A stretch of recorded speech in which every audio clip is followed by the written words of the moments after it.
Welcome to all of you. तो हमने 2 question post किए थे आज के लिए और 2 और भी हैं जो हमें करवाने हैं। तो आज ये क्लास नंबर 18 है आईटी जैम की। और पहला क्वेश्चन जो हमने आपको दिया वो आईसीएस 2017 के पेपर नंबर 2 में आया है और इस पर बेस्ड कल हम लोगों ने क्वेश्चन लगाया भी था। इसको करने के लिए क्या करना है, जिनके आंसर्स आए हैं वो भी मेरे आंसर से मैच करेंगे। आपको दिया हुआ है कि x1 से लेकर x2n तक की वैल्यू नॉर्मल डिस्ट्रीब्यूशन को फॉलो कर रही है और साथ में कंडीशन लगी है आईआईडी की। आईआईडी का फुल फॉर्म होता है इंडिपेंडेंट। जैसे ही इंडिपेंडेंट आया इसका मतलब हम इनके बीच में अगर कोवेरियंस निकालेंगे तो उसकी वैल्यू आएगी 0। और इसके बाद आया आइडेंटिकल।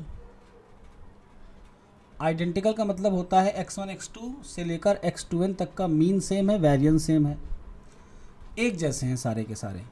तो यहाँ पर जब हम इस वाले को सॉल्व करने चाह रहे हैं तो आपको दिख रहा है पेयर दिया हुआ है, और जब पेयर दिया हुआ है तो हमको अगर इसको कैलकुलेट करना पड़े, चाहे हम इसकी एक्सपेक्टेशन निकालें चाहे वेरिएंस, सबका सेम ही आएगा। क्यों? क्योंकि साफ साफ दिया है आइडेंटिकल है। तो अगर पेयर को हम देखें तो ये पेयर इसके जैसा नहीं हो जाएगा अगर x1 x2 x3 x4 एक जैसे हैं। Yes sir. ठीक है। अब करना क्या था क्वेश्चन में करना था द वैल्यू ऑफ के for which this is unbiased for sigma square. हमको के की वो वैल्यू निकालनी है जिसके लिए ये सिग्मा स्क्वायर का अनबायस एस्टिमेटर बन जाए। तो अर्निमा, अनबायसनेस की कंडीशन क्या होती है? x1 x2 xn का जो भी फंक्शन हो हम उस पर एक्सपेक्टेशन लगाते हैं, और अगर वो पैरामीटर थीटा के बराबर आ जाए then we can say that t is unbiased for theta. Okay, yes sir. तो t हमारा यहाँ पर ये है और थीटा हमारा यहाँ पर सिग्मा स्क्वायर है। तो हम क्या करेंगे, इस 2n पर एक्सपेक्टेशन लगाएंगे। तो इस 2n को हम किस फॉर्म में लिखते हैं सबसे पहले ये देखते हैं। हम लोग इसको लिखेंगे एक्सपेक्टेशन ऑफ t 2nx और इक्वल टू में लिखेंगे k कांस्टेंट है और आपको पता है कि एक्सपेक्टेशन से कांस्टेंट हम बाहर ले सकते हैं। तो यहाँ पर एक्सपेक्टेशन लग गई। हम x1 x2 xn के फंक्शंस को इस तरीके से लिखेंगे, i going from 1 to n। और कैसे इसको लिखेंगे, x 2i minus 1 x 2i और इस पे लगा देंगे होल ऑफ स्क्वायर। अब i की वैल्यू 1 पुट करो, देखो आपको पहला पेयर मिल जाएगा। अगर आपको ये 2i वाला कॉन्सेप्ट नहीं समझ में आ रहा तो कोई दिक्कत नहीं, सिर्फ पहले वाले को सॉल्व कर लो, बाकी सारे उसके जैसे हो जाएंगे। ओके, हालांकि आई वाला समझने की ज़रूरत है, तुम लोगों को हायर में हो तो समझना चाहिए। आई की वैल्यू 1 पुट कर रहे हैं तो हमको x1 माइनस x2 मिल रहा है। आई की वैल्यू 2 पुट कर रहे हैं तो x3 माइनस x4 मिल रहा है। इसी तरीके से आई की लास्ट वैल्यू n पुट करेंगे तो लास्ट वाला पेयर भी हमें मिल जाएगा। अब समेसन आ जाएगा बाहर, क्योंकि एक्सपेक्टेशन की कंडीशन होती है कि वो समेसन पे लगा हो तो अंदर जा सकता है। ओके, जैसे expectation of x plus y है तो हम इसको लिख सकते हैं expectation of x plus expectation of y, बिना किसी कंडीशन के। x1 एक्स वाई चाहे इंडिपेंडेंट हो चाहे ना हो कोई फ़र्क नहीं पड़ता है। तो समेसन के अंदर एक्सपेक्टेशन चला गया, किसी को कोई दिक्कत तो नहीं यहाँ पर? No sir. अब हम होल स्क्वायर का फार्मूला भी ओपन करेंगे और साथ में एक्सपेक्टेशन भी अप्लाई करेंगे। तो पहला टर्म क्या आया, 2i माइनस 1 स्क्वायर और इस पे लग गई एक्सपेक्टेशन। ओके, नेक्स्ट टर्म क्या आएगा, 2i स्क्वायर और इस पे भी लग गई एक्सपेक्टेशन। नेक्स्ट टर्म आएगा माइनस 2 x 2i माइनस 1 और x 2i और इस पे भी लगेगी एक्सपेक्टेशन। अब अगर हम इसकी एक्सपेक्टेशन को कैलकुलेट करें तो कैसे कैलकुलेट कर पाएंगे, चूँकि इंडिपेंडेंसी हमें दी हुई है और मल्टीप्लाई में एक्सपेक्टेशन को रन कराने के लिए x और y कैसे होने चाहिए, इंडिपेंडेंट। तो ये 2 मल्टीप्लाई वाले हैं। अब सबसे पहले बात करते हैं पहले वाले की वैल्यू क्या आएगी।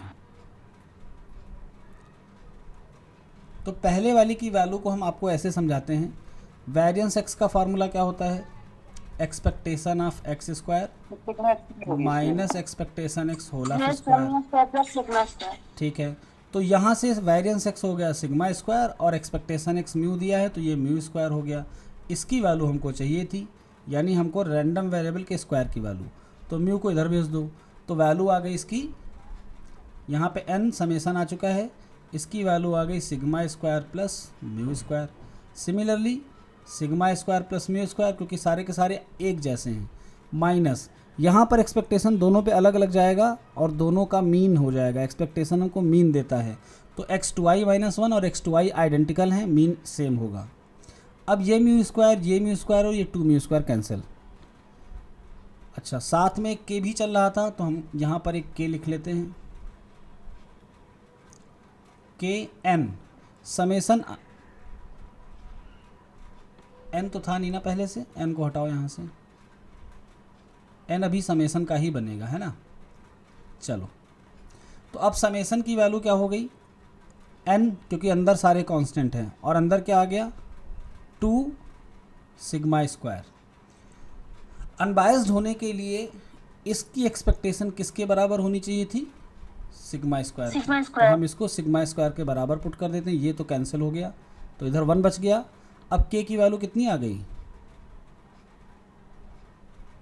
1/2। यस सर, यही आ रहा है। किसका किसका आंसर आया था बताओ, आ गया सर। सबका। जी सर। Yes sir. अरुणिमा तुम्हारा बेटा आया था, नहीं सर। ठीक है। अब इसमें कोई चीज़ ऐसी जो तुम्हें परेशान कर रही हो, समझ में ना आई हो, नहीं सर, आ गया। ठीक है। अब आते हैं इस वाले क्वेश्चन पर। तो 58 नंबर में क्या है, मैं थोड़ा सा डिक्टेट कर देता हूँ। T1 T2 दो अनबायस एस्टिमेटर हैं थीटा के लिए, यहाँ पर थीटा की जगह जी थीटा दिया है, चलो हम थीटा लिख लेते हैं। ये दोनों T1 T2 थीटा के लिए अनबायस्ड हैं और इनके वेरिएंसेस 1 और 2 हमें दिए हुए हैं with variances sigma 1 square sigma 2 square, यानी हमको T1 का वेरिएंस दिया हुआ है, T1 का वेरिएंस 1 दिया है और T2 का वेरिएंस हमें दिया है 4। आगे कोरिलेशन भी दिया है T1 T2 का, तो T1 T2 का कोरिलेशन हमको 1/4 दिया है। पूछा जा रहा है the value of W1 and W2 for which this T is blue. तो अरुणिमा तुम्हें पुराने लेक्चर रिवाइज करने हैं, तो ये पता चल जाएगा ये T क्या है, W1 W2 क्या है और इनकी वैल्यू कैसे ये आई, सारा प्रूविंग करवाया जा चुका है, ठीक है। चलो, तो ये वैल्यूज़ पुट करके आंसर निकाल लेना। यहाँ पर सिग्मा 2 स्क्वायर की वैल्यू, रो की वैल्यू, सारी वैल्यूज़ यहाँ पर हमें गिवन है, बस इनको पुट करके आंसर निकालना है। तो L1 L2 की वैल्यू, हाँ बोलो। आंसर ए आ रहा है। आंसर मेरे हिसाब से हाँ ए ही आएगा।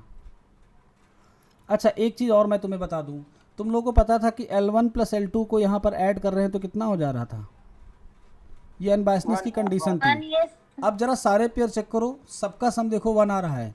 कभी कभी ऐसे ऑप्शन भी आ जाते हैं कि सम 1 नहीं मिलेगा, तो जिसका सम 1 है वो तो तुम्हारा तुरंत ही कट कर देना, है ना।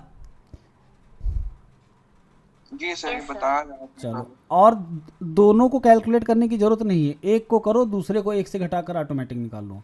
तो किसी एक को कर लो, यानी आपको अगर एक फार्मूला याद है तो हो जाएगा तुरंत कैलकुलेट, है ना। तो L1 को कर लो, सिग्मा 2 स्क्वायर की वैल्यू 4, रो की वैल्यू है 1/4, सिग्मा 1 की वैल्यू कितनी हो जाएगी 1 का रूट, और सिग्मा 2 की वैल्यू हो जाएगी 4 का रूट। अपॉन में क्या आएगा 4 + 2 - 2 1/4 1 और 2, तो नीचे कितना हो गया 4 2 6 8, और ये पूरा 1 हो जाएगा, यानी यहाँ पर 7 आ गया। कहीं कुछ गलत तो नहीं हो रहा, देखते रहना। ऊपर क्या आएगा ज़रा देखते हैं, आना तो 8 चाहिए था नीचे ना। सिग्मा 1 स्क्वायर 1 हो गया, सिग्मा 2 स्क्वायर की वैल्यू 4 - 2, रो की वैल्यू है 1/4, सिग्मा 1 1 हो जाएगा और सिग्मा 2 की वैल्यू 2 हो जाएगी।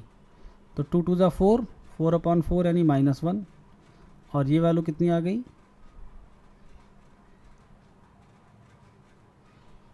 4 और 2,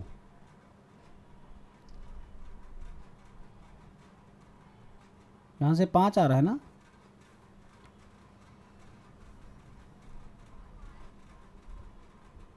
चलो अच्छा, आगे का सॉल्व करते हैं, देखते हैं। सारी वैल्यूज़ तो करेक्ट हैं, सिग्मा 1 स्क्वायर सिग्मा 2 1/4, ठीक है। ऊपर वाली वैल्यू ज़रा देखते हैं, सिग्मा 2 स्क्वायर, तो सिग्मा 2 स्क्वायर की वैल्यू हमको 4 दे रखी है, रो की वैल्यू 1/4 है, ऊपर की वैल्यू कैलकुलेट करिए कितनी आएगी 1 × 2, तो 1/2 आ रहा है, हाँ आ तो गया, ठीक है। 4 - 1/2 = 7/2, 8 1 7। तो यहाँ से वैल्यू ऊपर वाली 7/2 आ गई और नीचे वाली कितनी आई थी 5।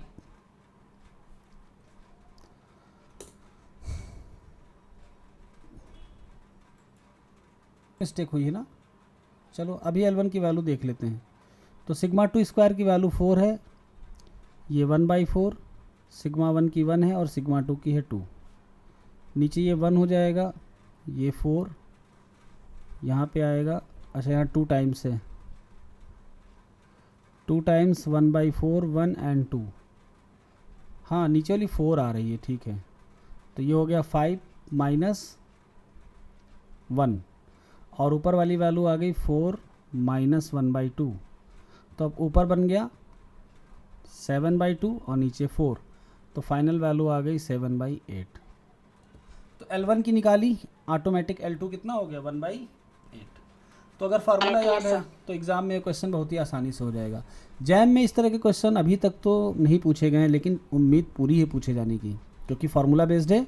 जिसने फार्मूला पढ़ा होगा और जिसने याद किया होगा उसी को नंबर मिलेगा। बाकी जिसको नहीं आ रहा है, टाइम है, तो वो कैलकुलेट भी कर सकता है। इसके ऊपर के 2 क्वेश्चन और हैं, तो ये दोनों तुम लोगों के होमवर्क में हैं, 11 और 55। इसमें अपना जितना दिमाग लगाना ये अभी अपलोड हो जाएगा। देखते हैं कितने लोग इसको कर पाते हैं। फिर कल की क्लास में हम इन पे डिस्कशन करेंगे और आपको बताएंगे ये कैसे होंगे। तो आज की क्लास में अब हम स्टार्ट करते हैं काई स्क्वायर का अगला एप्लीकेशन, जिसका नाम है गुडनेस ऑफ फिट। तो सबसे पहले आप जानेंगे गुडनेस ऑफ फिट है क्या, उसके बाद गुडनेस ऑफ फिट की टेस्ट स्टैटिस्टिक्स कैसे काई स्क्वायर को फॉलो करती है, और टेस्टिंग प्रोसीजर करते समय हम कैसे हाइपोथेसिस लेंगे। चलिए देखते हैं। गुडनेस ऑफ फिट का मतलब, हम किसी भी डेटा पर जब गुडनेस ऑफ फिट अप्लाई करते हैं तो हम ये कहते हैं कि ये डेटा फिटिंग के लिए गुड है कि नहीं। फिटिंग के लिए गुड होने का मतलब क्या है, ये हम आपको एक एग्जांपल से समझाते हैं। सपोज़ करो कि हमारे पास एक डाइस है और इस डाइस को 120 बार थ्रो किया गया। अब 120 बार थ्रो करने पर जो रिज़ल्ट्स आए वो हमारे पास इस तरीके से हैं, 1 2 3 4 5 एंड 6। एक आया 18 बार, 2 आया 12 बार, 3 आया 22 बार, 4 आया 28 बार, 5 और 6 आ गए 20 बार। ऐड करेंगे तो हमको 120 मिल जाएगा। ये हमारा एक्सपेरिमेंट है। जब हमने पासे को 120 बार फेंका तो 1 से लेकर 6 तक के जो नंबर्स थे वो इतनी बार आए।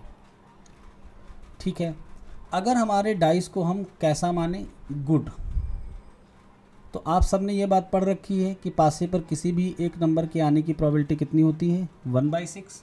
और टोटल हमने पासे को कितनी बार थ्रो किया, n टाइम्स, यानी n की वैल्यू कितनी हो गई 120। तो किसी भी नंबर के आने की फ्रिक्वेंसी कितनी होनी चाहिए 20। ये किस कंडीशन में होगा, जब हमारा डाइस गुड है। अब डाइस गुड होगा तो ये सिचुएशन अकर करनी चाहिए, और इस सिचुएशन को हम कहते हैं ideal situation. Ideal situation real life में बहुत ही मुश्किल से अकर होती हैं। जो चीज़ें बहुत ही मुश्किल से होती हैं, स्टैट्स की लैंग्वेज में हम उनको कौन सी इवेंट कहते हैं, रेयर इवेंट। रेयर इवेंट के लिए हम लोग डिस्ट्रीब्यूशन कौन सा यूज़ करते हैं, पॉइसन। ये बात सबको पता है। अरुणिमा तुम्हें पता है बात? Yes sir. ठीक है, तो आइडियल कंडीशन का होना रेयर है और रेयर के लिए हम लोग पॉइसन यूज़ करते हैं। चलो इस बात को भी हम आगे बढ़ाएंगे। अब वापस से आते हैं अपनी प्रॉब्लम पे। तो ये ऑब्जर्व वैल्यू हो गई। ऑब्जर्व क्यों? क्योंकि हमने जब ऑब्जर्वेशंस किए, जब हमने पासे को फेंका तब हमें ये मिला, और इन वैल्यू को हमने निकाला थ्योरी की मदद से। तो हम इनको कह सकते हैं एक्सपेक्टेड वैल्यू। इनको डिनोट करेंगे हम लोग EI से। ठीक है, अब हम आते हैं अपनी हाइपोथेसिस पर। H0 पे हम क्या मानेंगे, द डाइस इज़ गुड या the dice is unbiased. Unbiased या गुड का मतलब क्या हुआ कि इसमें हर एक नंबर के आने की प्रोबेबिलिटी 1/6 होनी चाहिए, या फिर हम ये कह सकते हैं कि हर एक नंबर कितनी बार आना चाहिए 20 बार। यानी एक्सपेक्टेशन के अकॉर्डिंग ये 20 बार आना चाहिए।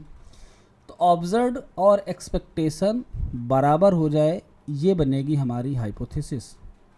ये एक्सपेक्टेड तो 20 ही है, लेकिन ऑब्जर्व्ड इसी के बराबर आ जाए, तो यहाँ पर हमको ओ आई लिखना था। यानी हमारी हाइपोथेसिस है कि पासा तभी अच्छा होगा जब ऑब्जर्व्ड वैल्यू 20 के बराबर आए, यानी O I is equal to E I. Clear हो गई ये बात? एच नॉट सबको समझ में आया कि अगर हमको डाइस की गुडनेस ऑफ फिट की जांच करनी है तो हमारी हाइपोथेसिस ये होनी चाहिए। अब हम क्या करेंगे, हम इस अंडर एच नॉट में एक स्टैटिस्टिक्स बनाएंगे, और वो स्टैटिस्टिक्स इस वैल्यूज़ का यूज़ करेगी जो हमारी ऑब्जर्व वैल्यूज़ आई हैं। तो जो स्टैटिस्टिक्स बनने जा रही है वो कैसे बनेगी, ज़रा इस पे आपको फोकस करना है। वापस आते हैं पॉइसन डिस्ट्रीब्यूशन पर।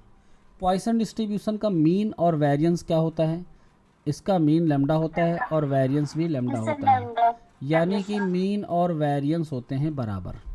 ठीक है, चलिए हमारा रैंडम वेरिएबल इस डाइस एक्सपेरिमेंट में क्या है? ओ आई, क्योंकि इसका आना फिक्स नहीं है कि कितना आएगा। अगर हम तुम पांचों लोगों को एक डाइस दे दें और कहीं इसको फेंको तो किसी का 18 आएगा एक, लेकिन किसी का एक अलग भी तो आ सकता है। यानी O I is completely a random variable, इसकी वैल्यू फिक्स नहीं है। बट ओ आई की वैल्यू कहाँ से कहाँ तक लाई करेगी? 1 से लेकर 120 तक। क्यों? क्योंकि पासे पर एक ही नंबर अगर आ जाए तो 120 हो जाएगा ओ आई की वैल्यू, और अगर कम से कम की बात करें तो एक बार भी वो नंबर ना आए तो ओ आई की वैल्यू 0 हो जाएगी। तो 0 से लेकर 120 तक, यानी अगर एक आए ही ना तो हम ओ आई की वैल्यू को पहले के लिए 0 लिख देंगे, और अगर हर बार एक आ जाए तो 120। तो ये तो हो गई ओ आई की रेंज, यानी ऑब्जर्व वैल्यू की रेंज। अब अगर हम इस ओ आई की एक्सपेक्टेशन निकालें तो कैसे निकलेगी? तो किसी की भी एक्सपेक्टेशन का मतलब होता है मीन कैलकुलेट करना। मीन कैसे कैलकुलेट होता है? जितने भी वैल्यूज़ आई हैं सबको ऐड करो और जितनी हैं उनसे डिवाइड कर दो।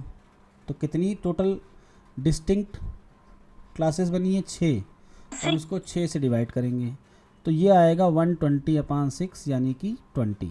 तो एक्सपेक्टेड वैल्यू ऑफ ओ आई कितना आ गया? 20। यानी ओ आई का मीन कितना आ गया? 20 आया। अब पॉइसन डिस्ट्रीब्यूशन को कैसे हम फॉलो करवाएंगे? हमारी हाइपोथेसिस क्या है? O I equal to E I. तो O I is equal to E I होगी, ये बात रेयर है। Yes sir. तो अंडर एच नॉट हम क्या लिखेंगे?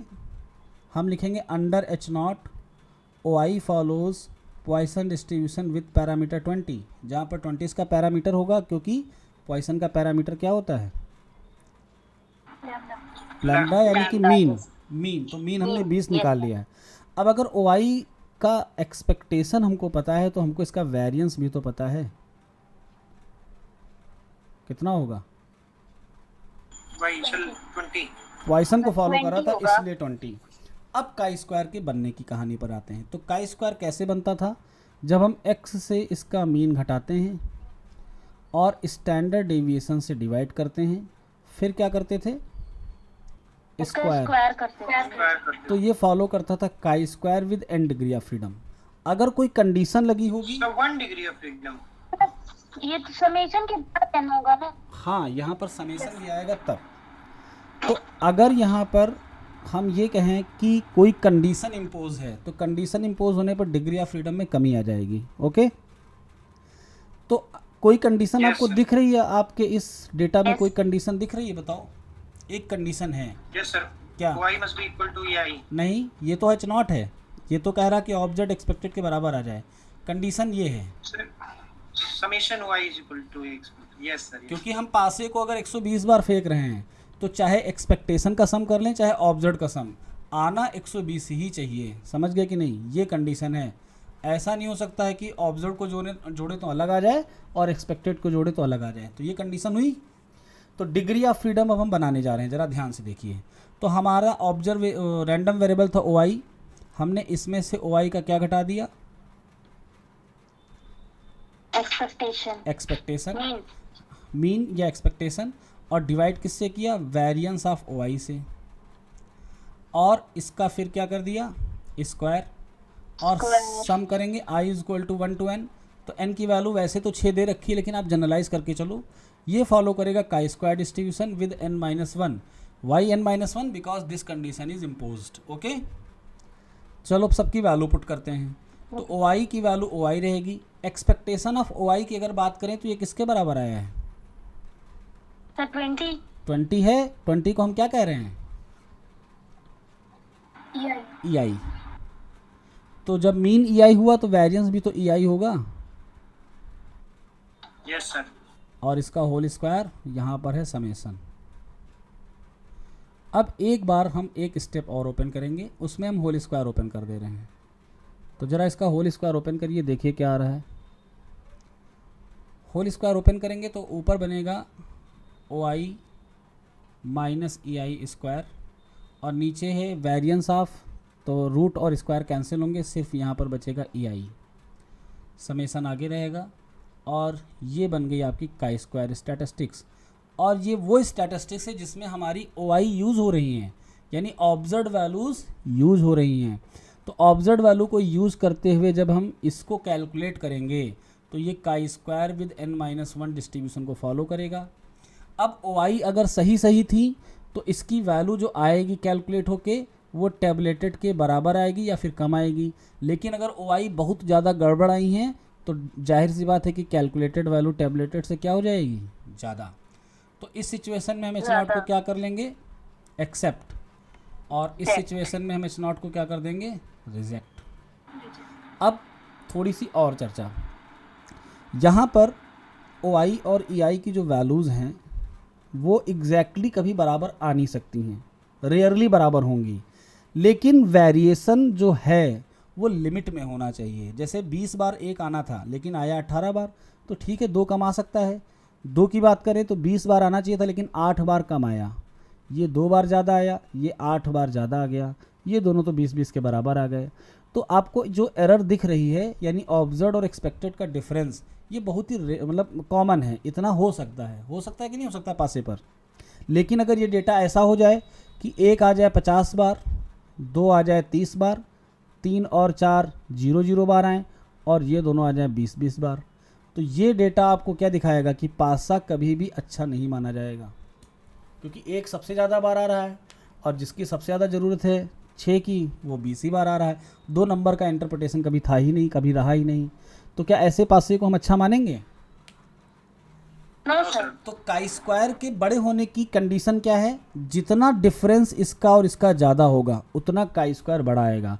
ये डिफरेंस अगर लिमिट में है तो काई स्क्वायर हमेशा टेबलेटेड वैल्यू से कम देगा, लेकिन अगर इसका डिफरेंस ज़्यादा हुआ तो काई स्क्वायर हमेशा कैलकुलेटेड से टेबलेटेड से वैल्यू ज़्यादा देगा। और ऐसे सिचुएशन में एच नॉट को रिजेक्ट होना ही चाहिए। यानी हम एरर को अलाउ कर रहे हैं लेकिन एरर इतनी हो जितनी हम बर्दाश्त कर सकें।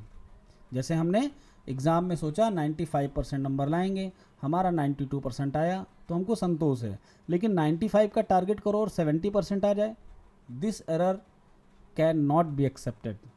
समझ गए सब लोग? तो ये है गुडनेस ऑफ फिट। अब गुडनेस ऑफ फिट की अलग अलग सिचुएशन है और अलग अलग क्वेश्चन है। तो अब हम मूव करते हैं गुडनेस ऑफ फिट के क्वेश्चन पे। तो जितने हम करवा पाएंगे वो हम करवाएंगे, बाकी तुम लोगों को घर पे करने हैं। अब किसी भी किताब में तुम्हें ये नहीं पता चलेगा कि ये observe minus expected upon expected क्यों काई स्क्वायर फॉलो करता है। तुम लोग जान गए क्यों फॉलो करता है, कहाँ से हम लोग लाए इसको? रेयर केस मानते हुए एच नॉट को पॉइसन डिस्ट्रीब्यूशन की मदद से इसका प्रूफ हम लोगों ने किया। ठीक है, यस सर। चलो ओके सर। आगे बढ़ते हैं। तो गुडनेस ऑफ फिट में क्वेश्चन पहला, कुछ इसके जम्सन है, जरा उनको भी देख लेते हैं। रिमार्क में लिखा है this is an approximate test for large values of N. पहली चीज़ ये कि अगर n की वैल्यू लार्ज नहीं है तो काई स्क्वायर के हम इस टेस्ट को अप्लाई नहीं करेंगे। क्योंकि मान लो हम पासे को 6 बार उछालें, सिर्फ 6 बार, तो क्या होगा? 6 बार में हो सकता हो 6 हमारा 2 बार आ जाए, 5 और 4 हमारे ना आए, 2 हमारा 2 बार आ जाए और 1 हमारा 2 बार आ जाए। तो जब सैंपल स्मॉल होता है तो कंडीशन आइडियल जो एक्सपेक्टेड वैल्यू ऑब्जर्व के बराबर नहीं आती है। ऐसा संभव नहीं हो पाता है, और हो भी सकता हो कि काई स्क्वायर यहाँ पर रिजेक्ट हो जाए। तो n हमारा लार्ज होना चाहिए। लार्ज n का मतलब हम लोग स्टैट्स में जब n 30 से बड़ा होता है तो इसको क्या मानते हैं? लार्ज। तो काई स्क्वायर का ये टेस्ट लगाने के लिए आपके पास ये कंडीशन रहनी चाहिए कि n हमारा कैसा है, लार्ज। ठीक है, सबको समझ में आ गई बात? यस ये हम अपने एग्ज़ाम पर भी Yes, अप्लाई sir. कर सकते हैं। मान लो हम लोगों ने टेस्ट सीरीज़ परचेज़ की, तो टेस्ट सीरीज़ में हमने जो स्कोर टारगेट किया था वो था 75%। तो जैसे जैसे हमारे सैंपल बढ़ते जाएंगे, पहला टेस्ट, दूसरा टेस्ट, तीसरा टेस्ट, चौथा, पाँचवा, छठा, अप टू 100 टेस्ट आते आते आप 75% गेन जरूर कर लोगे। अगर आपने स्टार्टिंग 50 से की, 40 से की, लेकिन एन के लार्ज होते होते आप आइडियल कंडीशन की तरफ बढ़ना स्टार्ट कर दोगे। समझ गए कि नहीं मेरी बात? समझ गए सर। चलिए, तो एन का लार्ज होना जरूरी है। अब आते हैं एक क्वेश्चन पे, और तुम लोग सोचो इस क्वेश्चन में कैसे गुडनेस ऑफ फिट लगेगा। क्वेश्चन है the demand for a particular spare part in a factory was found to vary from day to day. यानी एक दुकान है जहाँ पर स्पेयर पार्ट बनते हैं, और इस फैक्ट्री ने ये पाया कि हमारे स्पेयर पार्ट की डिमांड जो मार्केट में होती है वो डे टू डे वैरी करती है।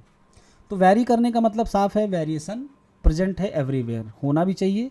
कोई भी चीज़ एक जैसी हमेशा नहीं रह सकती, हर समय कुछ ना कुछ चेंजेस होते रहते हैं।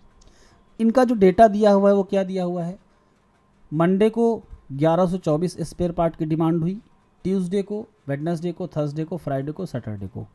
एक दिन का डेटा हमारे पास नहीं है, संडे वो है दिन छुट्टी का, फैक्ट्री बंद। तो हम सिर्फ 6 दिनों का डेटा लेकर चलेंगे। अब देखिए एच नॉट क्या बनने वाली है। पहले क्वेश्चन कंप्लीट करेंगे, फिर आप लोग एच नॉट बनाना, ठीक है? देखिए क्या लिखा है क्वेश्चन में, test the hypothesis that number of parts demanded does not depend on the day. यानी आपको इस बात की टेस्टिंग करनी है कि जो स्पेयर पार्ट की डिमांड की जा रही है वो दिनों पर निर्भर नहीं करते हैं। यानी ये नहीं कि वेडनेसडे है तो कम मांगा जाएगा और सैटरडे है तो ज़्यादा डिमांड होगी, ये प्रूफ करना है। तो एच नॉट अब हम क्या लें ये बताओ तुम लोग। सर एच नॉट सर मानेंगे कि डिपेंड करती है और फिर वो रिजेक्ट हो जाएगी बात। एच नॉट को हम मानेंगे डिपेंड करती है? नहीं, एच नॉट को मानेंगे दिनों पर डिपेंड नहीं करती है। देखो कैसे हम लोग इसको करेंगे गुडनेस ऑफ फिट से। हम लोग मानेंगे कि हर दिन डिमांड बराबर है। एच नॉट को हम कैसा लेकर चलते हैं, नल। नल इसका नाम क्यों है, क्योंकि हमारा एटीट्यूड इसमें नल होता है, ये किसी की तरफदारी नहीं करता है। मैंने आपको बहुत बार बताया है कि एच नॉट कभी भी किसी का फेवर नहीं करता है। ओके, तो एच नॉट ये नहीं कहेगा कि मंडे को ज़्यादा बिक रहा है, ट्यूसडे को कम बिक रहा है। एच नॉट क्या कहेगा, हर दिन सेल बराबर है। यानी spare parts demanded does not depend on the day. हमारी एच नॉट इसी में छिपी होती है। हम क्या मानेंगे, number of parts demanded does not depend on the day, ये बन गई हमारी एच नॉट।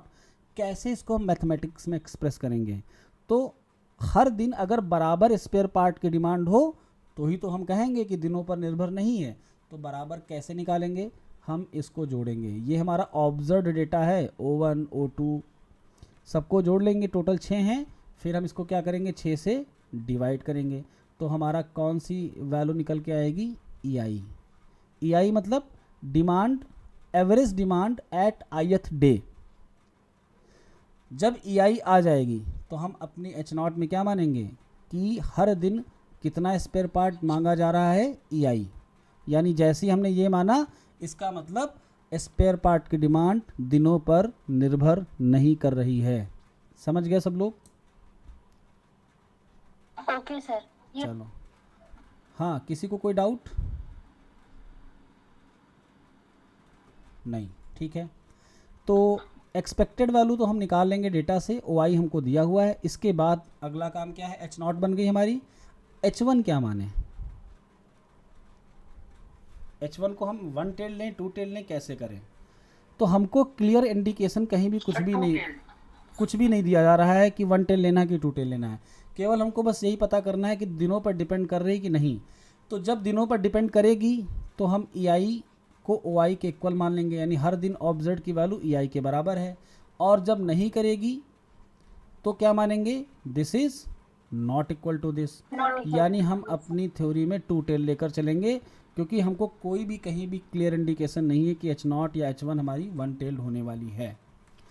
अब जब हम 2 टेल ले लेंगे तो प्रश्न खड़ा होगा, टेबल से वैल्यू कैसे कैलकुलेट करें, क्योंकि हमारी टेबल क्या बताती है काई स्क्वायर की, किसी पर्टिकुलर पॉइंट से ज़्यादा की प्रोबेबिलिटी बताती है। टू टेल्ड का मतलब क्या होता है? टू टेल्ड का मतलब होता है कि इधर की वैल्यू भी बताए, इधर की वैल्यू भी बताए और बीच का एरिया भी बताए। जैसे हमने लिखा 95%, तो यहाँ की वैल्यू को हमने नाम दिया काई स्क्वायर 1 माइनस अल्फ़ा, यहाँ की वैल्यू को नाम दिया काई स्क्वायर अल्फ़ा, और हमने कहा इसके बीच का एरिया 95 है, तो इधर का और इधर का मिलाकर कितना हो गया? 5%। तो इसको कहते हैं 5% टू टेल टेस्ट। लेकिन हमारी काई स्क्वायर की टेबल केवल एक ही तरफ का एरिया देती है और दूसरे तरफ का पूरा ये 95 कर देती है। तो टू टेल्ड की वैल्यू कैसे निकलेगी वन टेल्ड से, ये भी आज आप सीखेंगे। Okay, okay sir. चलिए तो अब हम सवाल को आगे बढ़ाते हैं। कैलकुलेशन वाला पार्ट तुम लोग घर पे कर लेना, हम कॉन्सेप्ट सारे समझाते हैं। तो देखो 1120 आया है एक्सपेक्टेड वैल्यू, तुरंत मान लिया गया कि हाँ एक्सपेक्टेड वैल्यू ये आई है, और इसके बाद काई स्क्वायर की कैलकुलेशन स्टार्ट हो गई। देखो इन्होंने एच नॉट क्या मानी है, लिखा है null hypothesis H not that the number of part demanded does not depend on the day of week, यानी ये सप्ताह के दिनों पर निर्भर नहीं कर रहे हैं। समझ गए? H1 क्या माना गया है? Yes sir. H1 में इन्होंने कुछ लिखा ही नहीं है, मतलब H1 को छोड़ दिया है, कुछ भी हो जाए किसी भी तरह के H1 की ये टेस्टिंग कर लेंगे। तो जब कभी भी ऐसा होता है कि H1 को हम कुछ नहीं लिखते हैं, तो H1 में क्या लिखते हैं मैं आपको बता देता हूँ। H1 में लिखते हैं एनी टाइप ऑफ अल्टरनेटिव, मतलब H1 में कैसी भी हो, अल्टरनेटिव हाइपोथेसिस कैसी भी हो, कोई फर्क ही नहीं पड़ेगा। H नॉट में हमने मान ली, H नॉट को या तो हम एक्सेप्ट करेंगे या तो रिजेक्ट करेंगे, H1 से हमारा कोई लेना देना नहीं है। तो ऐसी सिचुएशन में हम टू टेल या वन टेल कुछ भी यूज कर लें, कोई फर्क नहीं पड़ता है। तो इन्होंने ऐसा कुछ नहीं माना है, तो हो सकता हो वन टेल की टेबल भी यूज कर लें। ओके, चलिए आगे बढ़ते हैं। तो कंफ्यूज मत होना। कैलकुलेशन ऑफ काई स्क्वायर में फ्रीक्वेंसी ऑब्जर्व आ गई, फिर एक्सपेक्टेड आ गई, फिर ऑब्जर्व माइनस एक्सपेक्टेड का डिफरेंस का स्क्वायर हुआ, और फिर एक्सपेक्टेड से डिवाइड किया गया, और समेशन करने के बाद वैल्यू आई 0.179। ये आ गई काई स्क्वायर की कैलकुलेटेड वैल्यू। अब डिग्री ऑफ फ्रीडम कितनी है? 6 दिन थे, n-1 डिग्री ऑफ फ्रीडम होगी तो 5 हो गई degree of freedom. We are given 6 frequencies subject to only 1 linear condition this, यानी ये कॉन्स्टेंट है, और 6 दिन थे तो डिग्री ऑफ फ्रीडम 5 बच गई। काई स्क्वायर की जो वैल्यू ये लिख रहे हैं, ये वन टेल की लिख रहे हैं। Chi square tabulated 5% for 5 degree of freedom is 11.07। तो सबसे पहले तुम लोग काई स्क्वायर की टेबल में 5% और 5 डिग्री ऑफ फ्रीडम की वैल्यू देख लो।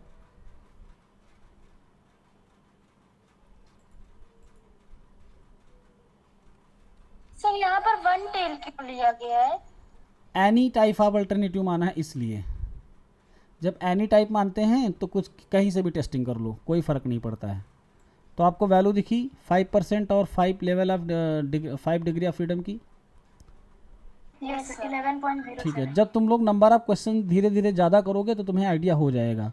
यहाँ पर इन्होंने एच नॉट को कुछ लिया ही नहीं है, यानी चाहे वो टू टेल हो चाहे वन टेल हो, कोई फ़र्क नहीं पड़ना है इनको। केवल मतलब इससे है कि डिमांड डिपेंड करती है कि नहीं करती है। तो अगर एच नॉट एक्सेप्ट हुई तो डिपेंड नहीं करती है, एच नॉट रिजेक्ट हो गई तो डिपेंड करती है। अब करने के साथ साथ क्वेश्चन वाला ये नहीं जानना चाहता है कि पॉजिटिवली डिपेंड कर रही है कि निगेटिवली डिपेंड कर रही है, क्योंकि दिनों में कुछ अंतर नहीं किया जा सकता।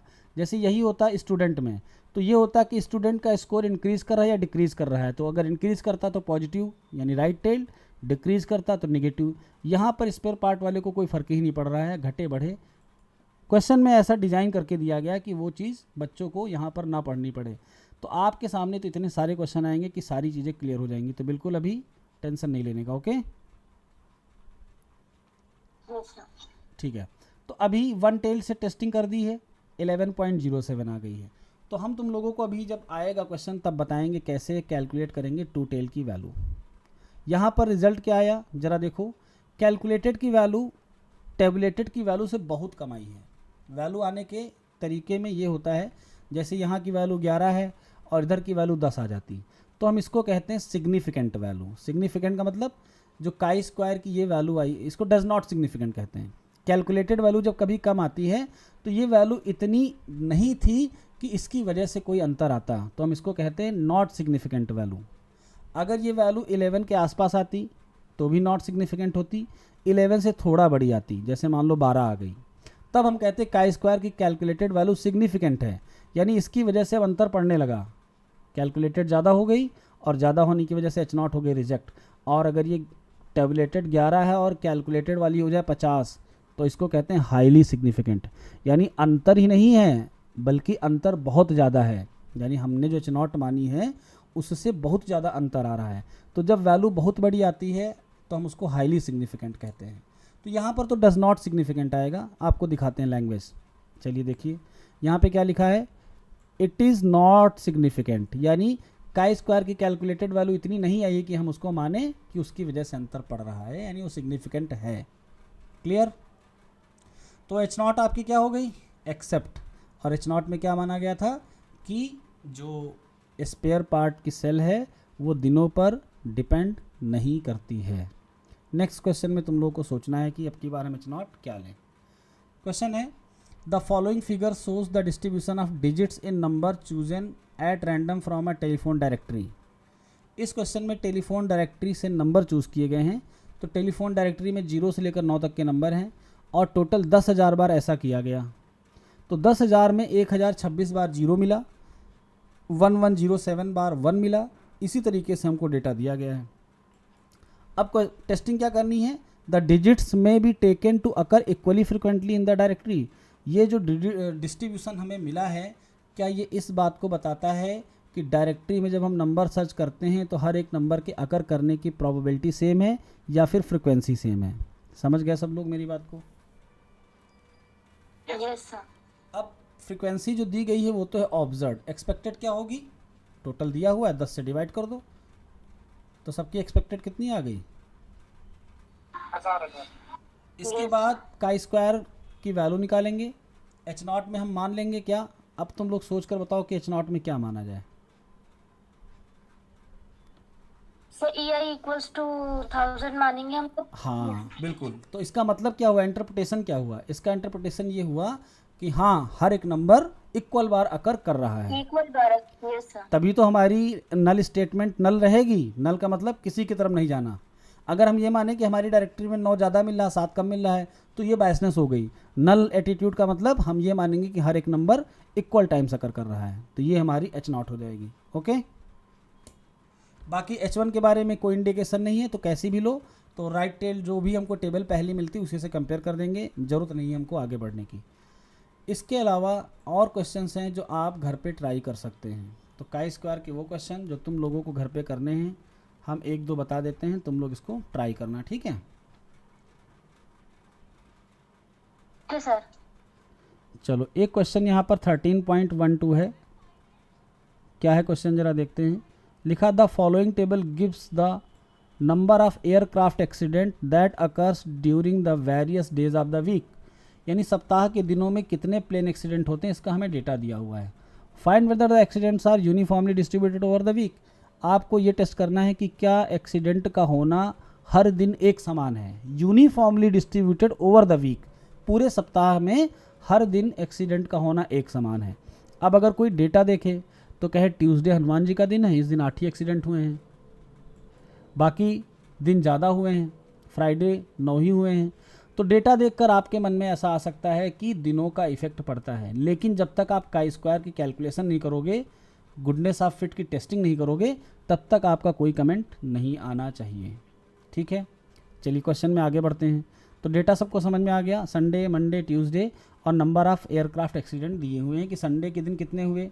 अब ये संडे के दिन मतलब हो सकता हो ये 100 साल का डेटा हो, 200 साल का डेटा हो, एक्सीडेंट को काउंट किया गया हो, क्योंकि इतने सारे एक्सीडेंट को अगर ऐड करो तो ये एक साल में तो हो नहीं जाएंगे। एयरक्राफ्ट एक्सीडेंट रेयर होते हैं और एयरक्राफ्ट एक्सीडेंट में भी हम लोग पॉइसन डिस्ट्रीब्यूशन का यूज़ करते हैं, तो ये डेटा बहुत सालों का होगा। खैर उससे हमें कोई मतलब नहीं है, आगे बढ़ते हैं। काई स्क्वायर की वैल्यू 5, 6 और 7 डिग्री ऑफ फ्रीडम पे दी गई है।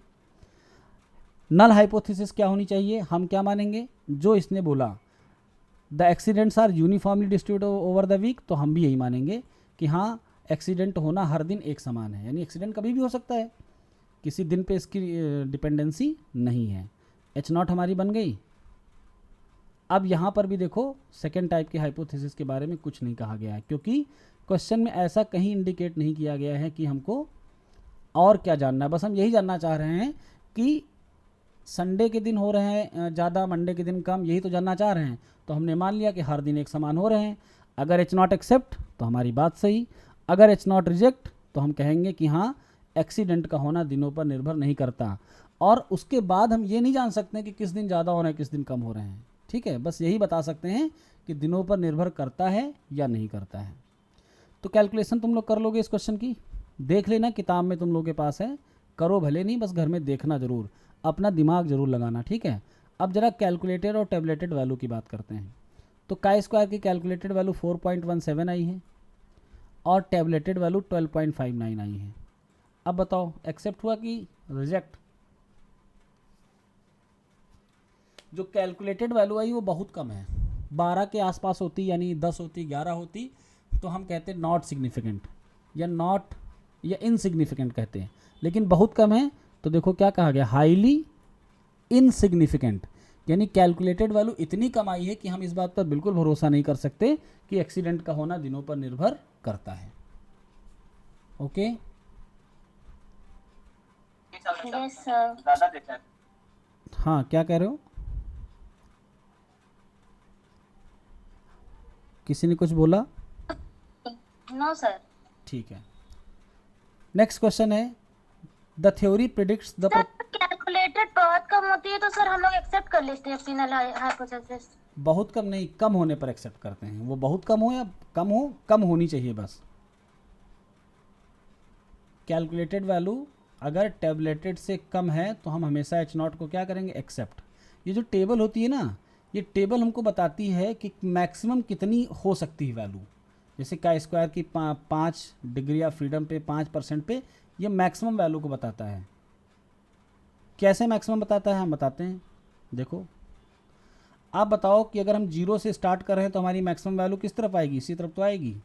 तो 5% ये हमने एरर छोड़ दी और ये हो गई काई स्क्वायर की मैक्सिमम वैल्यू। तो अगर इसके अंदर ही है, इसका मतलब क्या हुआ कि हम एक्सेप्ट करेंगे, क्योंकि ये वाला रीजन क्या होता है। और काई स्क्वायर की इस वैल्यू के ऊपर गया तो क्या करेंगे, रिजेक्ट।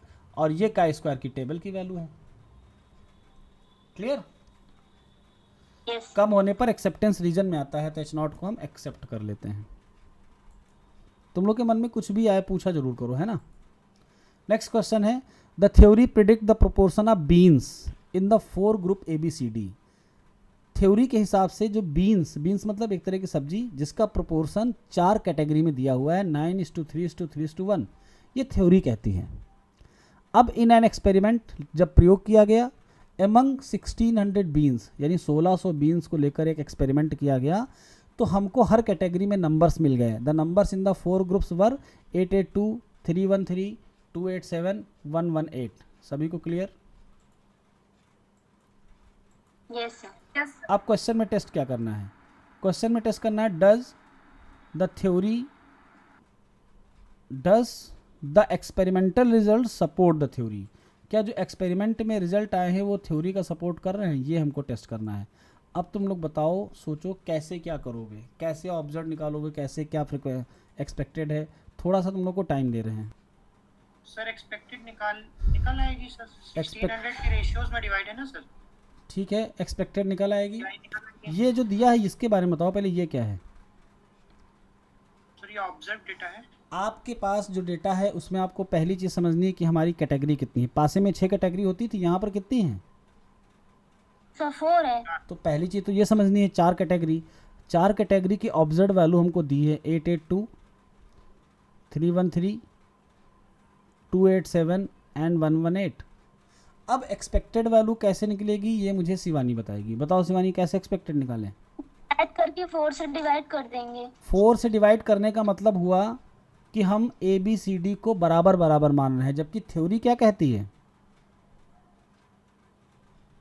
सर रेशियो दिया हुआ है। रेशियो में मतलब हमारी एक्सपेक्टेशन यहाँ से आएगी। ऐसा थोड़े ना कि हर बार हर चीज़ बराबर ही रहेगी, कभी कभी कोई चीज़ कम और ज़्यादा भी तो हो सकती है।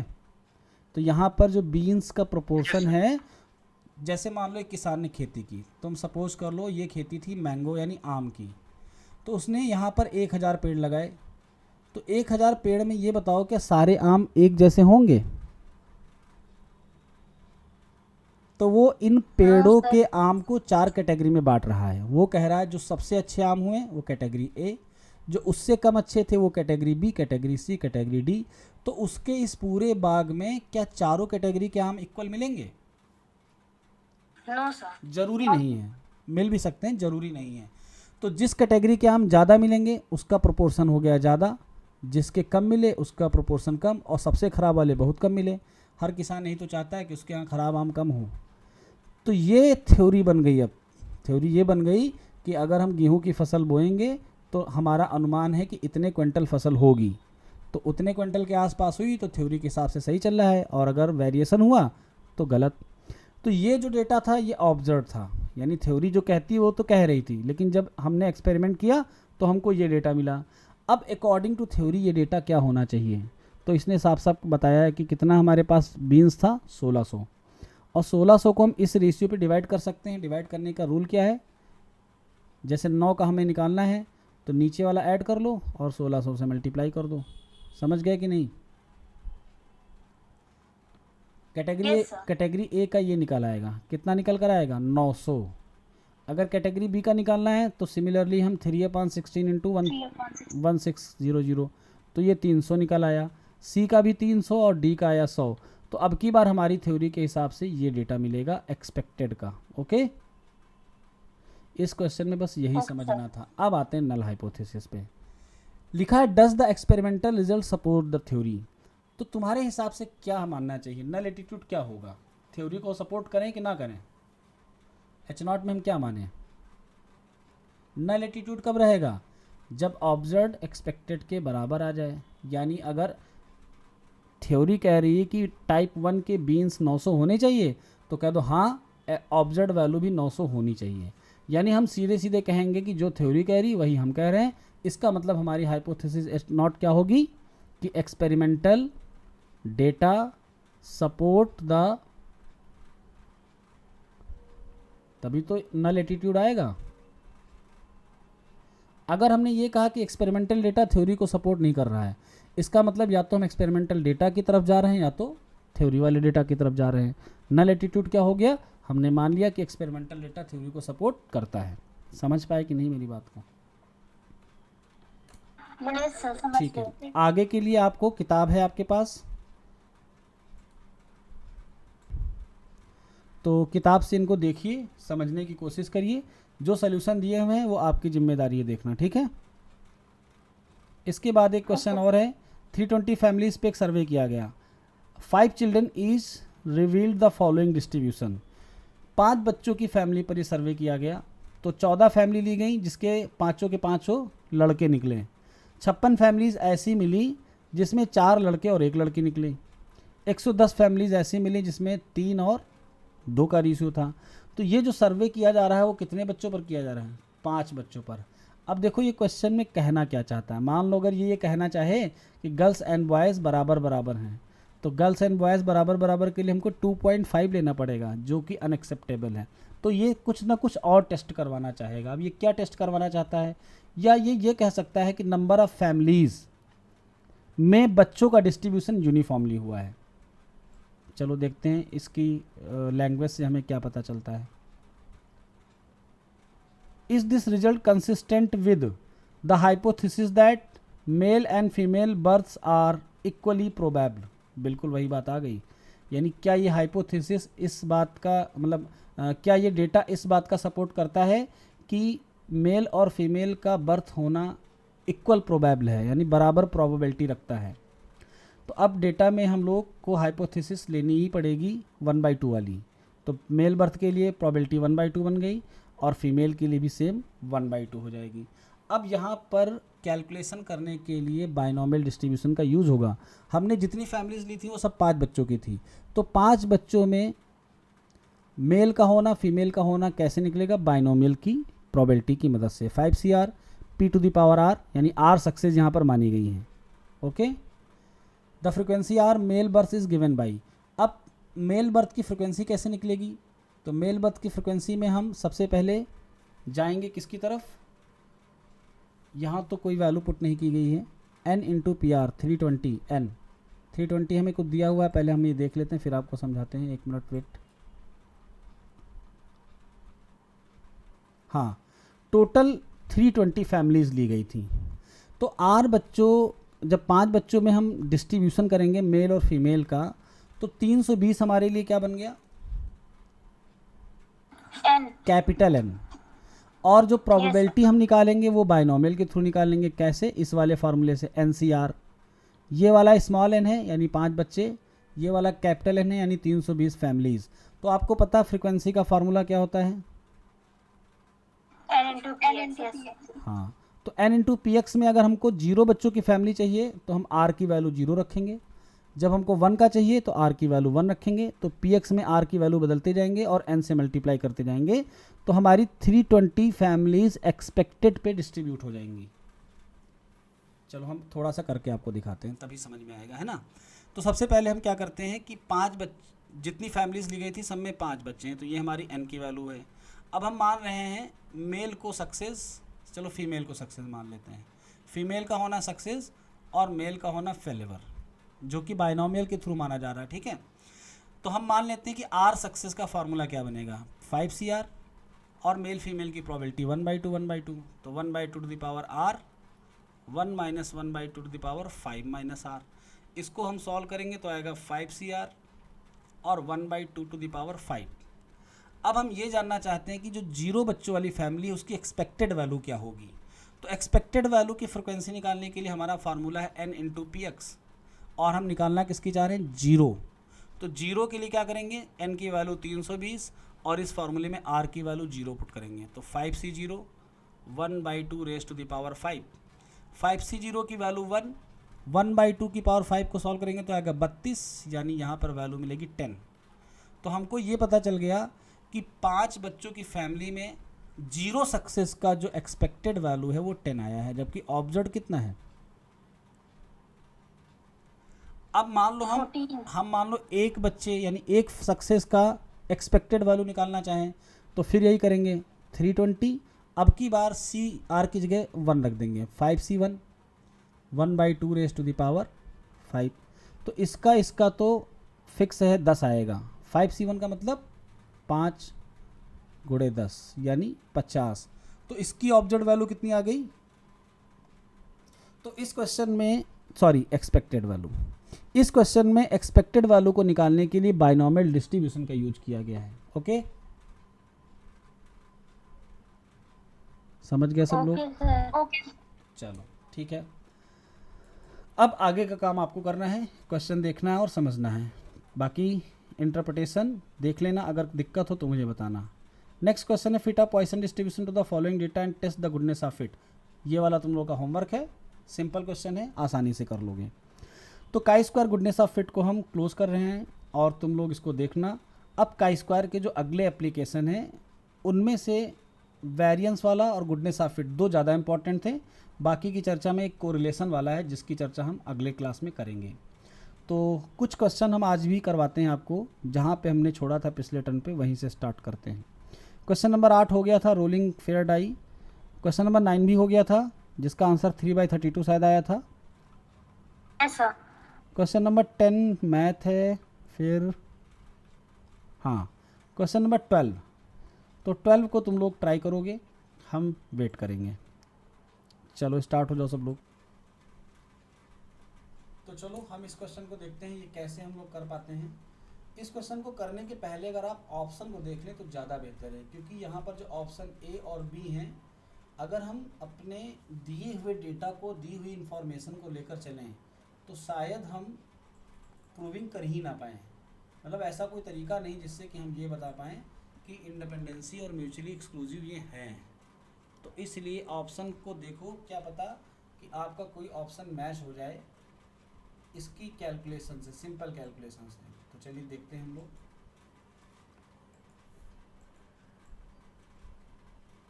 क्वेश्चन में दिया E and B two events such that, कोई इंफॉर्मेशन नहीं है कि ये एक्सक्लूसिव है या इंडिपेंडेंट है। अगर ऐसा कुछ दिया जाता है तो हमारे लिए कैलकुलेशन बहुत आसान हो जाती है। हमें बस एक इक्वेशन दी गई है, probability E given F and probability E given F complement is equal to 1, और एक कंडीशन है ये कि 0 से 1, तो ये ना भी दी जाती तो भी ट्रू मानते हैं हम लोग, क्योंकि प्रोबेबिलिटी हमेशा 0 से 1 के बीच में होती है। अब आपके ऑप्शंस को अगर देखो तो हम ऑप्शन के थ्रू इसको कर सकते हैं। अगर हम पहले दूसरे को थोड़ी देर के लिए छोड़ दें तो क्या हम इसको किसी तरीके से इसमें कन्वर्ट कर सकते हैं? इसमें है क्या, ज़रा ध्यान से देखना। गिवन में जिसके एफ है उसके पहली वाली इवेंट पे कॉम्प्लीमेंट लग गया है, और यहाँ जिसमें एफ कॉम्प्लीमेंट है उसमें भी पहले वाले पे कॉम्प्लीमेंट लग गया है। तो हम आसानी से किसी को भी कॉम्प्लीमेंट में कन्वर्ट कर सकते हैं। जैसे हमको ए को कॉम्प्लीमेंट में कन्वर्ट करना है तो हम लिख देंगे 1 माइनस प्रोबेबिलिटी ए कॉम्प्लीमेंट। मान लो हमको प्रोबेबिलिटी ए गिवन बी को कॉम्प्लीमेंट में कन्वर्ट करना है तो हम सिर्फ सिंपली क्या लिख देंगे, ए कॉम्प्लीमेंट गिवन बी। मान लो हमको कन्वर्ट करना है इसको कॉम्प्लीमेंट में तो हम सिंपली क्या लिख देंगे, 1 माइनस ए कॉम्प्लीमेंट। बाकी जो कुछ दिया है वो एज इट इज रहेगा। ये जो गिवन होता है ये कंडीशन होती है, तो कंडीशन जो दी है वो एज इट इज रहेगी। मेन होता है जो पहले होता है। समझ गए मेरी बात? तो अब अगर हम अपनी दी हुई कंडीशन को लेकर चलें, क्या था condition, E given F plus और क्या दिया हुआ था, E given F complement is equal to 1। जब हमने इसको बी वाले से मैच कराया तो हमको जहाँ पर कॉम्प्लीमेंट नहीं है वहाँ कॉम्प्लीमेंट चाहिए। तो इसको अगर हम कन्वर्ट करें कॉम्प्लीमेंट में तो क्या लिख पाएंगे, 1 minus probability E complement given F. जो कंडीशन थी वो एज इट इज रहेगी। सिमिलरली इसका भी कॉम्प्लीमेंट में कन्वर्जन था तो इसको भी हम लिख लेंगे 1 minus probability E complement given F complement. तो अब हमारा डेटा तो कन्वर्ट हो गया। सॉल्व करने के लिए क्या करेंगे, हम इन दोनों माइनस वैल्यूज़ को इधर ले आएंगे और 1 को उधर कर देंगे। तो इधर के दोनों 1 2 हो गए, ये 1 गया माइनस, और इधर जो वैल्यू आ रही है वो आ रही है ई कॉम्प्लीमेंट गिवन एफ और E complement given F complement, और इधर वैल्यू आ जाएगी 1। तो आपका आंसर बी मैच हो जाएगा। ठीक है, तो इस क्वेश्चन में ऐसा कुछ नहीं था जिसमें आपका टेक्निकल वाला माइंड लगे। इसमें एक तरह से आपको करते रहना है बस हिट एंड ट्रायल मेथड। कौन सा ऑप्शन सही होगा, तुक्का लग गया तो लग गया, नहीं तो कभी कभी ऐसे क्वेश्चन एग्जाम में छोड़ने भी पड़ते हैं। ठीक है, क्वेश्चन पे ज़्यादा समय आपको Yes, sir. किसी भी क्वेश्चन पे ज़्यादा समय नहीं बर्बाद करना है। एक अटेम्प्ट में नहीं आए तो दूसरा अटेम्प्ट ले सकते हो, लेकिन दूसरी बार में भी आंसर ना आए तो चुपचाप आगे बढ़ जाना, क्योंकि आपको 100 में 100 नहीं लाने हैं। समझ रहे हैं मेरी बात सब लोग? Yes sir. हाँ, टाइम बचाना है, उन क्वेश्चन पे टाइम देना है जो आपसे हो जाएं। क्वेश्चन नंबर 13 बिल्कुल आपके करने वाला क्वेश्चन है। 13 नंबर क्वेश्चन को कैसे टैकल करोगे, किसी ने अब तक कर लिया कि नहीं ये बताओ।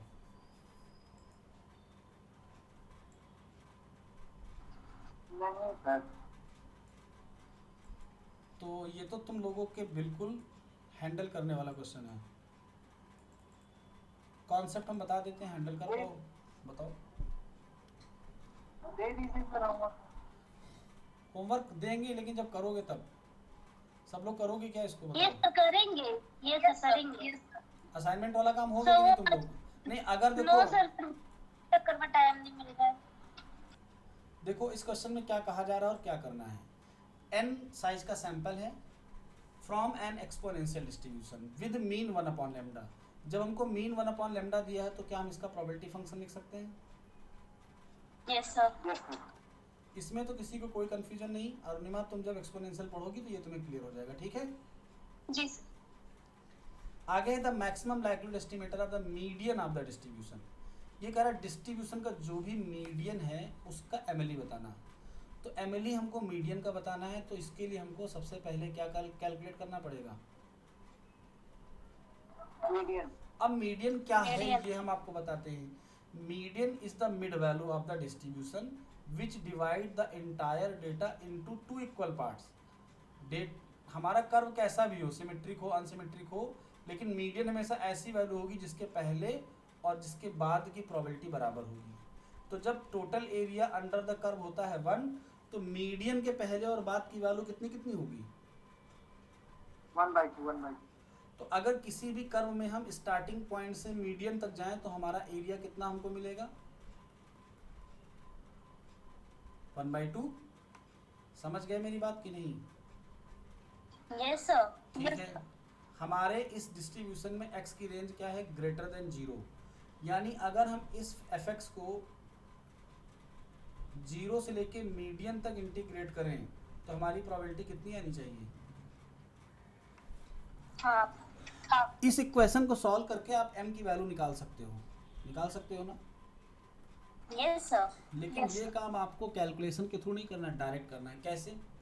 हमको पता है CDF होता है probability x is lesser equal to x, और इसका CDF आपने कैलकुलेट किया है तो मुझे बताएगी शिवानी। बताओ शिवानी, इसका CDF क्या आता है?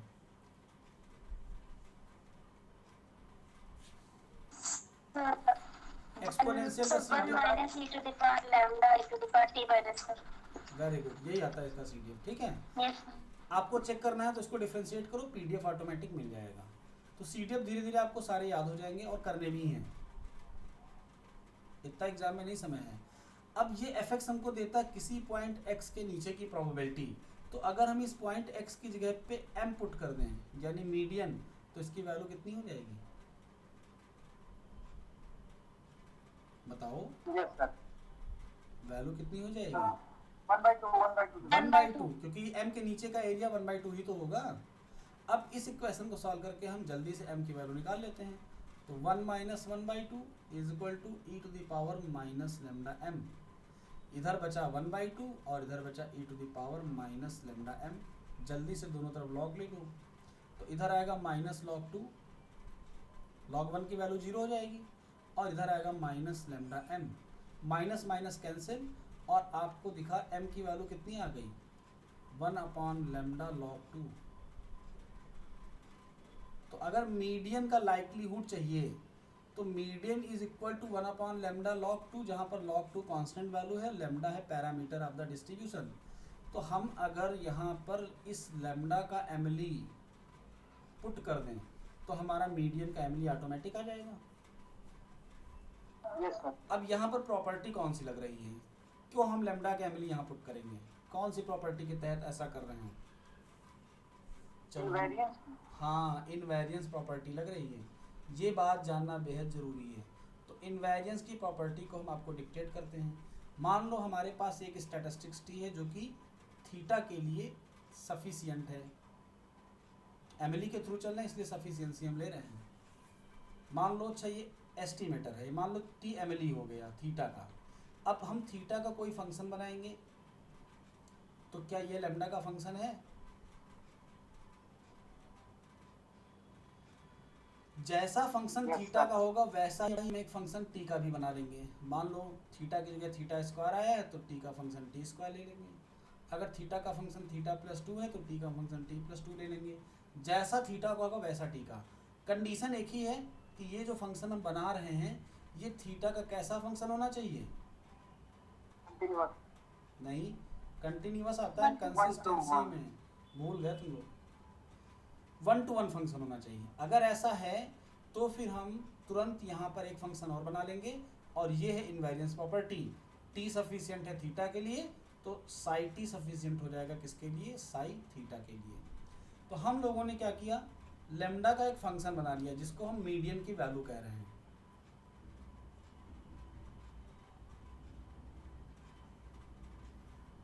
हमको मीडियन का लाइक्लीहुड चाहिए तो पहले हम लैम्डा का तो लाइक्लीहुड निकाल लें।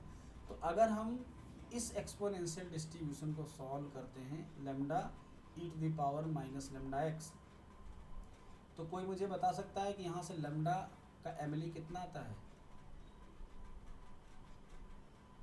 सर एक बार नहीं, 1/x बार आएगा। अच्छा चलो हम बताते हैं। आपका एक्सपेक्टेशन ऑफ एक्स आई कितना आएगा? 1/λ। एक्सपेक्टेशन ऑफ एक्स बार और एक्सपेक्टेशन ऑफ एक्स आई बराबर आते हैं कि नहीं आते हैं? Yes sir. ये बात हमने सैम्पलिंग में प्रूव करवाई थी। Single value is unbiased for population mean and sample mean is unbiased for population mean. ठीक है, अब हमको चाहिए क्या? लैम्डा का एमली। तो लैम्डा का एमली का फार्मूला क्या होता है? हम निकालेंगे लाइक्लीहुड, लाइक्लीहुड को करेंगे लैम्डा के रिस्पेक्ट में डिफरेंशिएट और पुट करेंगे इक्वल टू 0। जब ऐसा करोगे ना तो यहाँ से आपको लैम्डा की वैल्यू 1/x बार मिल जाएगी। यहाँ देखकर आइडिया लगा सकते हो क्योंकि 1/λ रिवर्स है। तो हम क्या करेंगे, इनवेरिएंस प्रॉपर्टी अप्लाई कर सकते हैं यहाँ भी। कैसे? यहाँ से हमको क्या मिला? x बार 1/λ का एस्टिमेटर होना चाहिए। तो 1 अपॉन लेमडा का हम एक फंक्शन बनाएंगे, कैसे? 1 अपॉन लेमडा। ये फंक्शन जब बनेगा तो इसके किसके इक्वल हो जाएगा? लेमडा के इक्वल हो जाएगा। हो जाएगा ना? हो जाएगा ना? Yes sir. ठीक है। और 1 अपॉन लेमडा का हमारा एस्टिमेटर क्या है? एक्स बार। तो इसकी जगह पे Yes, एक्स बार sir. पुट कर दो, तो देखो लेमडा का मिल गया 1 अपॉन एक्स बार।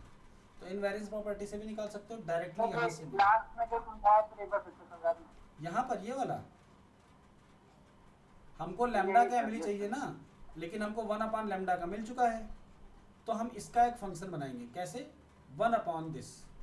इस पूरी वैल्यू को हमने यहाँ यूज कर लिया। अब इसकी जगह पे एक्स बार आया तो इसकी जगह पे एक्स बार पुट कर दो, और इसकी वैल्यू है किसके बराबर? वैसे ये ना कर पाओ तो ये वाला कर लो, ज़्यादा अच्छा है।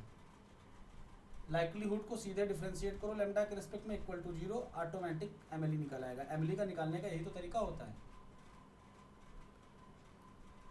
ये है हमारा फंक्शन। चलो लाइक्लीहुड में एल निकाल दो, तो एल की वैल्यू आएगी lambda to the power N E to the power lambda summation X I. यही तो आएगा। जल्दी से लॉग ले लो, तो क्या आया? जल्दी जल्दी बोलते जाओ, सही है? Yes sir. डिफरेंशिएट Yes, कर लो sir. लेमडा के रिस्पेक्ट में, तो आ गया N upon N lambda upon lambda minus summation X I minus. Yes sir. Equal to 0। तो एन लेमडा इक्वल टू कितना आ गया? Summation X I. तो लेमडा अपॉन एन कितना आ जाएगा? 1 upon summation X I. Summation X. अब N को इधर ट्रांसफर कर दो। समझ गया sir. N upon summation X I को हम 1 अपॉन एक्स बार लिख लेंगे। Yes sir. तो आ गया लेमडा क्या मिली। तो चाहो तो ऐसे निकाल लो, चाहो तो ये जो हमने टेक्निक लगाई इससे निकाल लो, ये इनवेरिएंस प्रॉपर्टी ही है। अब लेमडा का एमएलई आया है, हमारा मीडियन क्या आया था? हमारा मीडियन आया था 1 upon lambda 1 upon lambda log log 2। 2। तो हमको मीडियन का एमएलई के लिए लेमडा का एमएलई पुट करना पड़ेगा। तो लेमडा का एमएलई हम यहाँ पुट कर देते हैं। तो फाइनल आंसर हमारा कितना हो गया? एक बार LN2 मीडियन पर बेस्ड क्वेश्चन अब की बार आरबीआई के प्री के पेपर में आया था। एक्सपोनेंशियल के मीडियन पर बेस्ड क्वेश्चन प्री के पेपर में आरबीआई में आया था। 2 क्वेश्चन आए थे एक्सपोनेंशियल पे बेस्ड, और दोनों में लॉग वाले आंसर आ रहे थे। तो सभी लोगों को इसका आंसर क्लियर हो गया? Yes sir. चलो, तो आपने आज 2 क्वेश्चन कर लिए, एक तो ये 12 किया, 13, एक और करेंगे भी। तो ये वाला सेक्शन खत्म हो चुका है, अगले सेक्शन पे आ जाते हैं हम लोग। अगला क्वेश्चन हमारा है 18 नंबर। तो 18 नंबर तो मुझे बताने की जरूरत नहीं है, क्योंकि इसकी पूरी अलग से सीरीज हुई थी, सही आप करवा चुके के हैं। साथ। तो अरुणिमा तुम्हें लेक्चर नंबर 2, 3 या 4, 5 देखने हैं, उसमें इसकी पूरी सीरीज यानी एफएक्स पर बेस्ड जितने भी क्वेश्चन वो सारे लगवाए गए हैं। तो वो तुम्हें देखना है, तुम समझ जाओगे। ओके, सर कौन सा लेक्चर बताया आपने? अभी जो जैम का तुम्हारा चल रहा है, तो जैम वाले फोल्डर में लेक्चर नंबर 2, 3 या फिर 4, 5, शायद दो या 3 में या 4 या 5 में मिल जाएगा। ठीक है, ठीक। जैम वाले इसीलिए सारे पहले देख डालो। नेक्स्ट क्वेश्चन है 19। एन साइज का सैंपल है, नॉर्मल डिस्ट्रीब्यूशन है, मीन आपको के थीटा दिया हुआ है और वेरिएंस सिग्मा स्क्वायर है। एमएलई निकालना है और आगे प्रूफ भी करना है कि जो एमएलई आया है वो थीटा के लिए अनबायस्ड है। तो आपको जो प्रोसीजर मैंने अभी बताया सेम फॉलो करना, वही लॉग एल निकाल कर डिफ्रेंशिएट करके इक्वल टू 0 करना, तो आपका थीटा का एमएलई मिल जाएगा।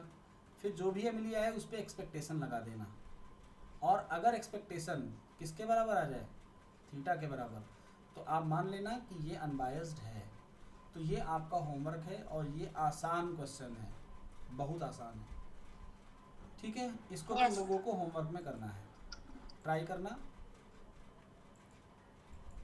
नेक्स्ट है सर कंसिस्टेंट और नेसेसरी सफिशिएंट कंडीशन से हो जाएगा।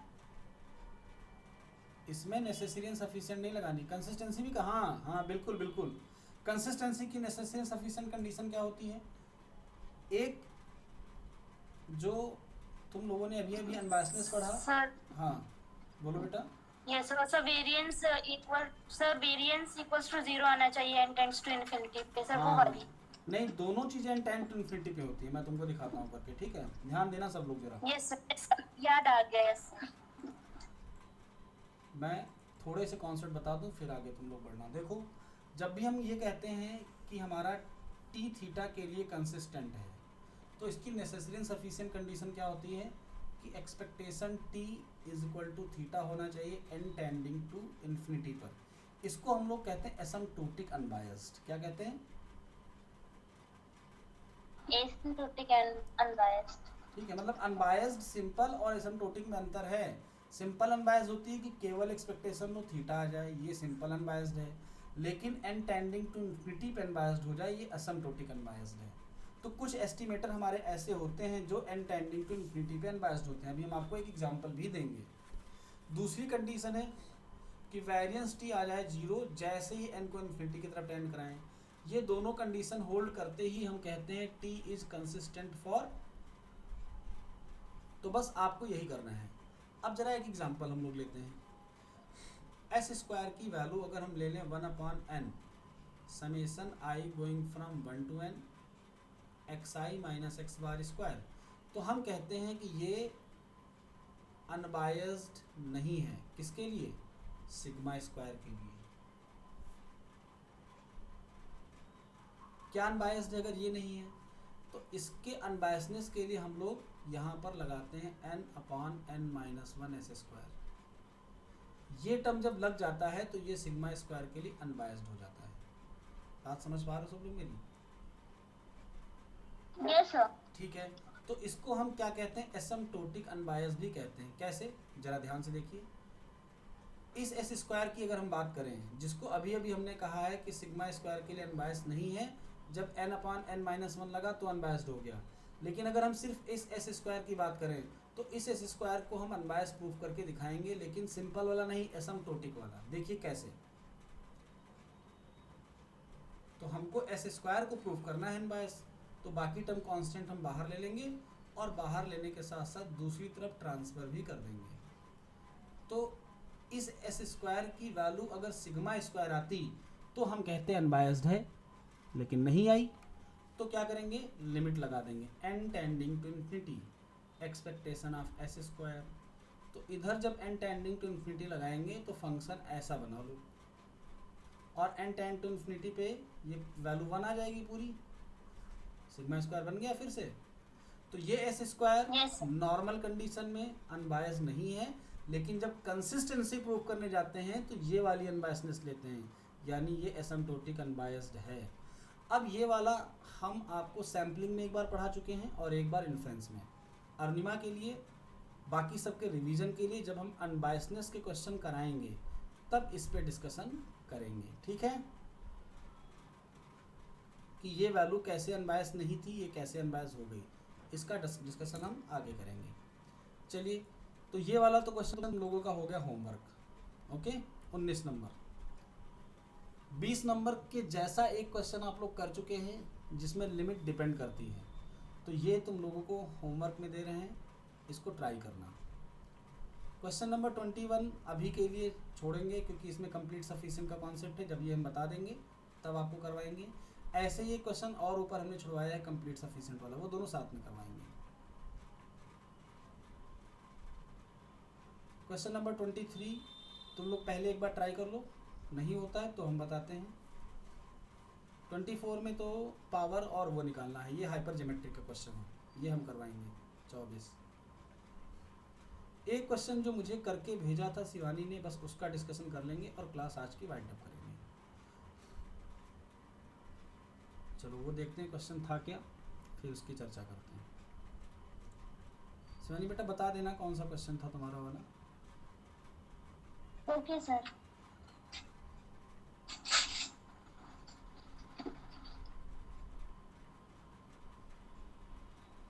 ये वाला था ना 5 क्वेश्चन वाला। नंबर 5। तो 5 अभी Yes, तक मैंने नहीं करवाया है, 5 हमको करवाना है इस पेपर में। 5 में आपने जो कॉन्सेप्ट लगाया उसमें गलती क्या है ये मैं आज बता देता हूँ, और कल की क्लास यानी नेक्स्ट क्लास जब हम स्टार्ट करेंगे तो हमारी स्टार्टिंग इसी क्वेश्चन के साथ होगी। यानी पहले हम आपको सबसे पहले यही क्वेश्चन बताएंगे। क्योंकि इसमें जो कॉन्सेप्ट लग रहा है वो आपके लिए जानना बेहद ज़रूरी है। चलिए हम आपके सोल्यूशन पे आते हैं। तो क्लास वाइंड अप कर रहे हैं, रिकॉर्डिंग बंद कर रहे हैं। थैंक यू, जय Hind, good night to all of you.